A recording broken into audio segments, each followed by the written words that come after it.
레티놀 궁금해. 입문 화장품이라고 하는 게 어느 정도까지 들어가 있냐면 궁금해. 에서보다 훨씬 낮은 그냥 물을 발라라 이 소리네. 솔직하게 말해도 돼. 우리는 소비자야. 그렇게 사기를 치면 돼, 안 돼? 식품 영양처는 이라고 했나? 이긴 애들만 알려줘. 레티놀 화장품 검색에서 1등이 내가 말한 아이유 이런 것들이 이제 입문템으로 소개가 돼 있다. 얼마야 근데? 대략. 스티바보다 비싸던데. 내가 산 제품은 이거든. 피부과 전문의 더마탱 산부인과 전문의 당스입니다. 우리가 저번에는 기초 스킨케어 5가지 단계로 피부 타입에 따라서 어떻게 사용하는 게 좋은지 알려드렸는데 오늘은 더 나아가서 어떤 성분을 추가하면 더 좋은지 한번 알아볼게. 코스메슈티컬이라는 단어가 있는데 코스메는 코스메틱스라는 화장품의 어원에서 온 거고 슈티컬은 팔마슈티컬의 약품이라는 어원에서 온 거야. 그래서 화장품 성분이 약처럼 행동할 수 있는 성분들을 지칭하는 건데 그 중에 가장 근거 수준이 높은 것들, 내가 말하는 근거라는 건 SCI 연구 기반으로 하는 건데 그 중에 높은 수준에. 가장 높은 수준의 근거를 자랑하는 2가지 성분을 뽑자면 첫 볼까? 번째가 내가 맞춰볼래. 레티놀. 일단 오늘 레티놀. 주제니까. 오늘의 주제 레티놀. PDRN? 아니지. 비타민C. 그치. 아. 비타민C가 굉장히 근거 수준이 높기 때문에 내가 저번 영상에서도 내가 딱 정해준다 이거 써라 라고 알려준 거였어. 근데 나 갑자기 궁금한 게 있는 게 먹는 약도 효과가 있나요? 피부에? 비타민C? 뭐 먹는 게 당연히 도움은 되는데 먹는 걸로는 부족해. 왜냐면 피부 진피층은 굉장히 우리 기관에서는 바깥쪽에 위치해서 그치. 혈액에서 공급되기 좀 어렵거든. 우리가 원하는 표피나 진피층에 도달하기에는. 그래서 바르는 게 먹는 것보다는 훨씬 더 효과가 좋지. 아, 오케이. 레티놀의 일단 효과를 먼저 알려주자. 그래야 사람들이 안 나가고 들을 것 같아. 레티놀의 일단 효과는 콜라겐 생성. 자, 밑에서 콜라겐이 만들어지면 그로 인해서 탱탱해지지? 잔주림이 개선되는 효과가 있고 그다음에 색소 침착 개선에도 도움이 돼. 약간 환해진다. 그치. 그리고 항노화 효과도 당연히 있고 뭐 안 되는 게 없네. 거기에 더해서 여드름에 도움되고 사실 그거 목적으로 많이들 쓰시는 것 같은데? 아직 끝나지 않았어. 그래? 모공에도 도움이 돼. 좀 모공이 없어진다는 게 아니야. 좁아진다는 거. 도움이 된다는 거지. 그리고 피지 분비 억제. 야, 이거 들으면 안 바를 이유가 없는 그치. 그런 이야기야. 그래서 레티놀이 굉장히 중요한 성분이기 때문에 꼭 이번에 어떤 건지 알아갔으면 좋겠어. 레티놀을 바르기 전과 후의 사진인데 파란색으로 보이는 게 표피, 핑크빛으로 보이는 게 진피인데 파랗게 보이는 표피 자체가 두꺼워지고 핑크빛도 더 진해진 걸 확인할 수 있어. 다시 말해서 레티놀을 바르고 나면 표피가 두꺼워지고 진피가 채워진다는 거지. 그러면서 잔주름까지는 펴질 수 있는 효과가 있는 거고 골다공증이라고 들어봤지? 피부다공증이라는 말도 있다. 그러니까 나이가 고령으로 들어가면 진피에 구멍이 숭숭 난다고 표현을 해. 그리고 표피 자체가 얇아져. 우리 할머니들 보면 피부가 굉장히 잘 벗겨지고 출혈도 굉장히 잘생기고 하거든. 그게 이제 피부 다공증에 나타나는 현상인데 그런 게 다 노화의 현상이지. 이제 이런 노화를 역행해 줄 수 있는 게 레티놀이다. 레티놀에 대해서 말을 하기 전에 사람들이 레티놀보다 스티바로 알고 있는 사람들이 많은. 자, 굉장히 좋은 거 말해줬는데 레티놀, 스티바 이게 다 비타민 A 유래 산물인데 이걸 총칭하는 말이 레티노이드라는 말이야. 그 중에 첫 단계가 레티놀이야. 이 레티놀이 우리 몸속에 들어오면 어떤 효소에 의해서 레티날로 분해가 되고. 근데 그런 건 별로 안 궁금한데? 근데 이게 다 화장품 성분으로 있어서 말해야 돼. 알겠어. 레티날이 되고 이 레티날이 또 어떤 효소에 의해서 분해돼서 레티노산이 돼. 스티바는 이 레티노산의 하나야. 오케이. 그래서 우리 피부에 이 레티노이드라는 게 작용하려면 레티노산으로만 우리 피부 세포 수용체에 작용을 해서 도움이 되거든. 레티놀이 레티노산으로 안 바뀌면 의미가 없고 레티날도 레티노산으로 안 바뀌면 의미가 없어. 그래서 이 레티노산이 활성 형태이기 때문에 피부에 이걸 약으로 만들어 놓은 거지. 그 중에 이제 대표적인 게 다행이가 말한 스티바야. 레티놀 화장품을 내가 소개할 때 이 스티바랑 비교를 안 할 수가 없어. 오케이. 이제 스티바는 0.01%에서 0.025%, 0.05%, 그다음에 0.1%까지 4단계로 있어. 문제는 스티바가 품절이 됐어. 그치. 이제 대체 상품으로 뭐가 있냐면 0.025%짜리 20 크림이라는 게 있어. 이게 스티바랑 성분은 같고 약 이름만 다른 거야. 이게 얼마일까? 내가 지금 확인해 보니까 4만 원이야. 약간만. 근데 이제 이건 처방전이 필요하니까 뭐 진료비다 뭐다 하면 한 5만 원 뭐 내외 정도의 비용이 추가가 된 거지. 근데 이제 우리는 오늘 약을 다룰 건 아니고 이 화장품 레티놀, 레티날 레티노사는 피부에 발랐을 때 다 활성형을 바르기 때문에 좀 그래서 따갑지. 따갑고 각질이 나고 자극감이 있어서 그래서 이제 화장품으로 사람들이 많이 쓰려고 해. 레티날, 레티놀로 갈수록 자극감이 줄어들어. 그래서 레티날이 자극감이 조금은 있는데 네? 효과는 조금은 더 가까운데 좀 애매한 포지션이라서 어. 오늘은 내가 레티놀만 하고 싶어. 그래서 레티놀만 다룰 거야. 근데 나 궁금한 게 레티노산이 돼야 된다며. 그거 어떻게 돼? 우리 몸에 효소가 있다 그랬잖아 내가. 레티놀이 들어오면 어떤 이 효소 단계에 거쳐서 레티날로 바뀌고 레티날에서 효소가 뿅뿅뿅 하면 이렇게 뿅 바뀌는 거지. 그럼 결국엔 레티노산이 제일 좋긴 좋은 거네? 최종 목적으로는? 그렇지. 그게 돼야 효과를 낼 수 있는 거지. 저번 편에도 말했지만 화장품 성분으로 효과를 내기 위해서는 그치. 고농도를 써야 된다 그랬어. 근데 이제 이 농도의 기준이 중요해. 레티놀이랑 이 레티노산의 농도를 이렇게 비교해 본 연구가 있어. 그래서 그러네. 대략 10배 정도라고 생각하면 돼. 10배 정도 있어야 같은 효과다. 같은 효과다. 그래서 내가 0.01%짜리 스티바의 효과를 보기 위해선 레티놀 0.1%를 써야 되고 0.025짜리 스티바의 효과를 내기 위해선 0.25. 0.25. 내가 퍼센트로는 이렇게 알려줬잖아. 티놀에 내가 화장품을 이제 쭉 조사를 해보니까 야, 그러니까 거의 티놀 가루만 이렇게 뿌려놓은 것들이 많아. 이건 너무한 거 아니냐고. 그러니까 퍼센테이지를 그렇겠지. 공개 안 해. 퍼센테이지를 공개 안 하고 인터내셔널 유닛 해가지고 IU 단위로 표현을 해. 그러면은 숫자가 확 올라가니까 모르는 사람들은 좀 많이 들어있나 보다라고 생각을 하게 되고 아니면 ppm 단위로 표현을 하거나 그래서 단위가 퍼센테이지가 아니면 일단 내 눈에는 약간 이거 약간 양념만 쳐놨네 약간 이런 생각이 드는 거지. 내가 이제 궁금한 거는 어찌됐건 스티바는 0.01%로 약이 나오기 때문에 거기서부터 항노화 효과가 있다는 거야. 나는 오히려 이제 궁금한 게 어느 정도 적게 넣어야 이게 그나마 항노화 효과가 있다고 SCI 근거가 있을까? 마지노선 어느 정도까지는 발라야 되냐? 첫 번째 살펴봐야 될 포인트는 우리나라 식약처 기준에서 그러니까 주름 기능 개선 화장품을 달성하려면 0.075%는 돼야 돼. 그게 우리나라에서 정한 최소 기준이야. 화장품에서 IU로 표현을 많이 하니까 2,500 IU야. 근데 이제 나는 더 궁금했어. 이제 화장품 회사는 이거보다 더 적게 넣거든? 주름 기능 개선을 화장품을 그냥 포기하고 마케팅에는 이제 레티놀 화장품이라고 마케팅을 하더라고. 그래서 나는 그럼 어디까지 SCI 근거상에 있을까? SCI 논문에서는 0.045%. 더 적네? 0.045%인데 IU로 한 사람 1,500 IU거든? 이거를 썼을 때 항노화 효과가 있기는 하다. 단 그 위 농도들보다 기간을 2배 정도 더 써야 그런 효과를 기대할 수 있다. 그러니까 농도가 확실히 줄어들면 당연히 효과를 내기 위해서는 기간이 더 길어지는 거지. 근데 그 밑에서는 이제 연구 자체도 없더라고. 근데 이제 문제는 뭐냐? 시중에 이제 레티놀 궁금해. 입문 화장품이라고 하는 게 어느 농도까지 들어가 있냐면 궁금해. 0.045에서보다 훨씬 낮은 0.015%. IU로 한 사람이면 500 IU. 그냥 물을 발라라 이 소리네 그냥. 그냥 아니 이거야. 솔직하게 말해도 돼. 우리는 소비자야. 아니 그렇게 사기를 치면 돼 안 돼. 아니 500 IU로 표기를 해. 표기를 사기친 건 아니야. 아니 그거라- 나 같은 사람은 뭐 레티놀 그렇지 이러면서 살 거 아니야. 이게 뭐 효과가 있어야 레티놀도 레티놀이지. 나는 다 됐고 그 뭐냐 2배 이상 쓰고 싶지 않으니까 그게 1,500이라고 했잖아. 식품 영양처는 2,500이라고. 그게 500인 애들만 알려줘. 보니까 레티놀 화장품 검색에서 1등이 내가 말한 500 IU. 이런 것들이 이제 입문템이라고 막 소개가 되더라고. 근데 그 여기서 우리가 진짜 느끼는 게 뭐냐면 화장품은 마케팅이다. 내가 이런 말을 하면서 되게 조심스러운 게 어. 소비자들은 그걸 다 알고 바르는 걸 수도 있어. 몰라. 내가 소비자잖아. 그래도 네. 효과가 아예 없다고는 생각을 안 하지. 효과가 없다는 게 아니고 그러니까 미약하다. SCI 근거가 없는 상태다.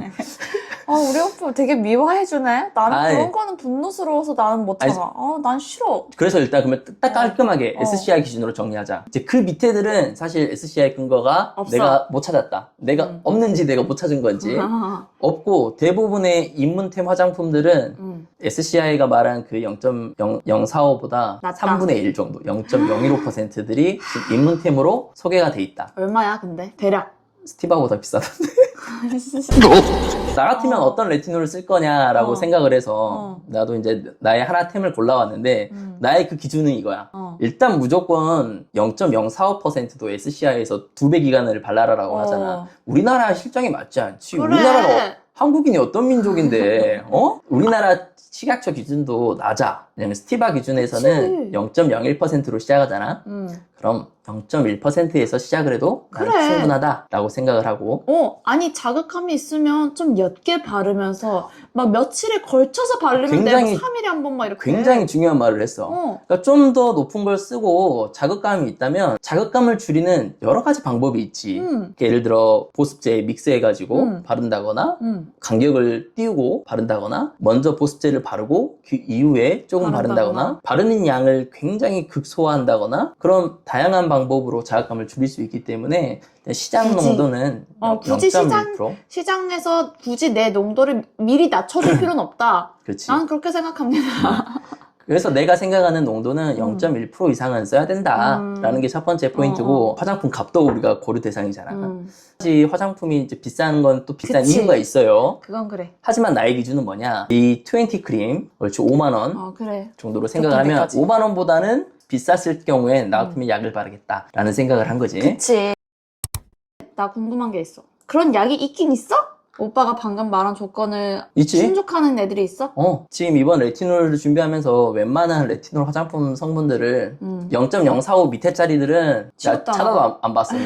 내가 산 제품은 디오디너리의 레티놀 0.2% 인스쿠알란이거든. 0.2% 레티놀이 들어가 있고 이 디오디너리 시리즈는 0.2%, 0.5%, 1% 이렇게 세 단계로 라인이 돼 있더라고. 여기에 장단점이 있어. 장점. 첫 번째, 전 성분이 10가지 정도밖에 안 들어가 있어. 장점? 나는 내가 원하는 성분이 거기에 들어가 있으면 전 성분이 최소한으로 되는 게 좋거든. 그치. 그 성분만을 위한 최소한의 집중했다 이런 느낌이잖아. 근데 다른 레티놀 보면 30가지 이상 기본이고 많은 건 70가지 이상 들어가. 하나하나가 다 화학 성분이잖아. 그래서 내가 원하는 성분이 들어가 있으면 전 성분 자체가 최소화되어 있는 걸 좋아해. 참고로 저희는 뭐 그럴 짬도 안 되지만 뭐 여기서 뭐 협찬은 제가 샀습니다. 하면 안 쿠팡에서 돼요. 1880원에. 되게 싸다.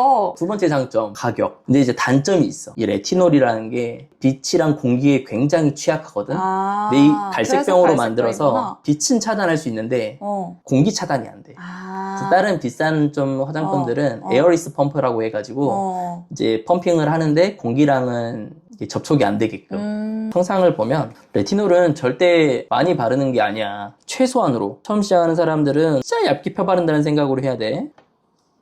세럼 형태. 먼저 도포하고 나서 뒤에 세콜지 성분의 보습제를 발라주면 되는 거지. 그리고 주의할 점이 있어요. 저는 저걸 못 써요. 임산부. 우리 아까 말한 레티노산의 스티바 약 자체가 카테고리 C로 임산부들한테는 가급적 쓰지 말라고 돼 있는데 이것도 결국은 대사를 거치면 그걸로 바뀌는 거기 때문에 그치. 안 쓰는 게 좋지.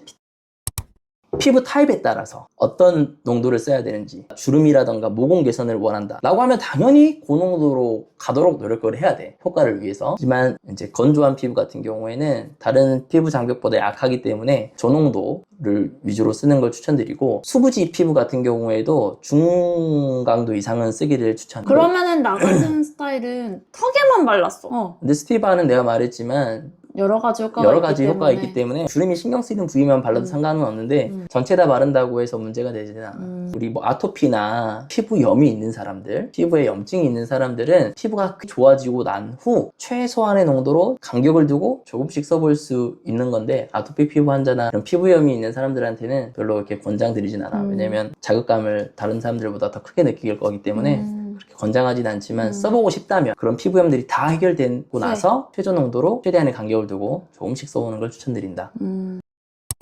그럼 또 언제부터 레티놀을 쓰는 게 좋냐? 몇 살부터? 글쎄. 내가 논문을 하나 쓴 게 있거든. 오빠가 썼다고? 내가 일주자로 쓴 거야. Age Dependent Increase of Senescent Cell in the Skin, 이거를 검색하면 벌써 12번이 인용이 됐는데, 거기에 따르면 노화라는 게 피부를 이루는 세 가지 세포의 노화가 되면서 이 노화된 애들은 이상한 걸 막 물질을 분비해요. 그러면서 피부가 이제 조금씩 색소도 생기고 증식도 이상하게 하고 그렇게 망가져 가는 거거든. 그런 걸 분석했을 때 20대 때부터 나타나기는 해. 이제 극단적으로 수치가 올라가는 거는 40대 정도긴 한데 그럼 20대 때부터 바르는 게 낫다. 나는 20대 중반부터는 쓰는 게 괜찮다고 봐. 자, 그래서 대표적인 사진을 보여주면 레티놀을 썼을 때 4주 정도 썼을 때 이렇게 피부 개선이 된 거를 보여주는 연구들도 있어요.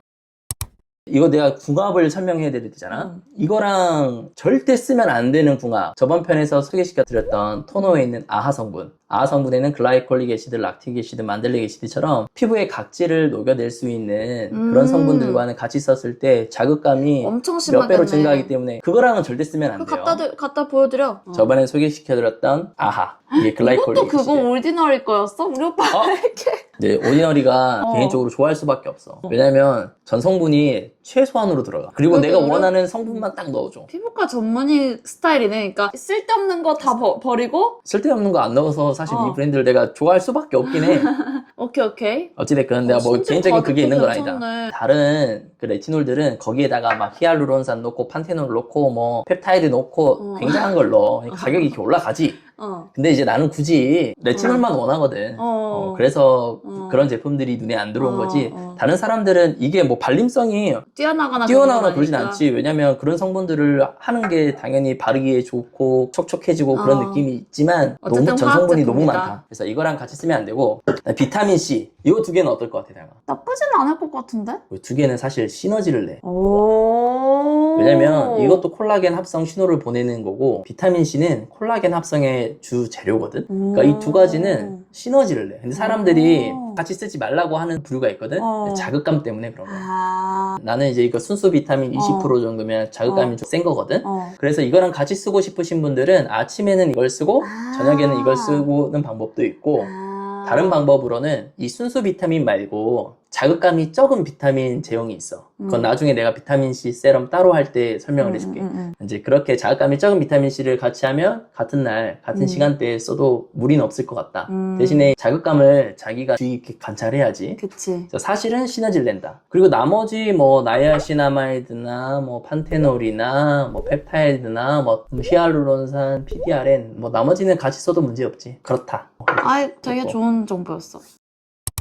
이 제품을 선택했는데요. 안 맞는 사람들이 있어. 또 이 제형 자체도 크림을 원하시는 분들이 있고 세럼을 원하시는 분들이 있고 그래서 다양한 제품을 내가 농도별로 정리한 거를 한번 쭉 알려줄게. 최소한의 기준 0.045% 1500IU는 첫 번째 도미나스 레티놀 뉴스 세럼 이게 0.05% 정도 들어있는데 29,900원이고 두 번째 제품이 라네즈 거 퍼펙트 리뉴 유스 레티놀 프로 30ml짜리가 6만원 0.075%가 식약처가 정한 최소한의 기준 거기에 본셉 레티놀 2500IU 링클샷 퍽페터 15ml짜리가 9,900원 0.1% 3300IU는 리얼베리어 제품이 있어. 레티놀 모공 타이트닝 세럼 30ml짜리가 32,000원 그 다음에 코스RX 더 레티놀 0.1% 모공 탄력 크림이 20ml에 25,000원 세 번째 키엘 레티놀 스킨 리뉴잉 데일리 마이크로 도스 세럼 30ml짜리가 94,900원 0.2% 단계로 넘어오면 디오디너리 이거 제품 정가는 12,300원이다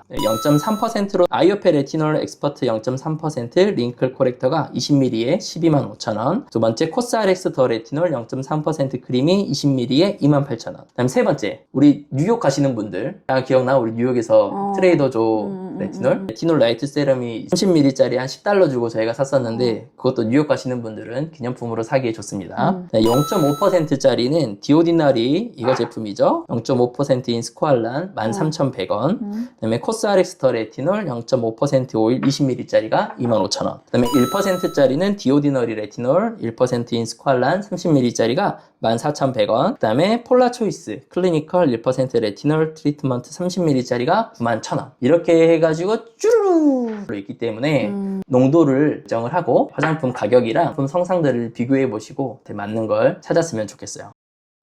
그래서 내가 저번 편을 대충 만든 게 아니야. 거기에 밤에만 이거는 아침에 바르는 건 권장드리지 않아요. 밤에 자기 전에. 왜냐면 이게 바르고 밖에 나가면 빛에 굉장히 불안정하다 그랬지. 활성을 잃어버려. 효과를 못 내. 아침에 쓰는 건 피하고 저녁에는 꼭 이걸 발라달라. 오케이. 그래서 저번 영상이랑 이번까지 하면 어떻게 바르는 게 좋을지 이 완전 알겠어. 틀이 딱 잡힐 거야.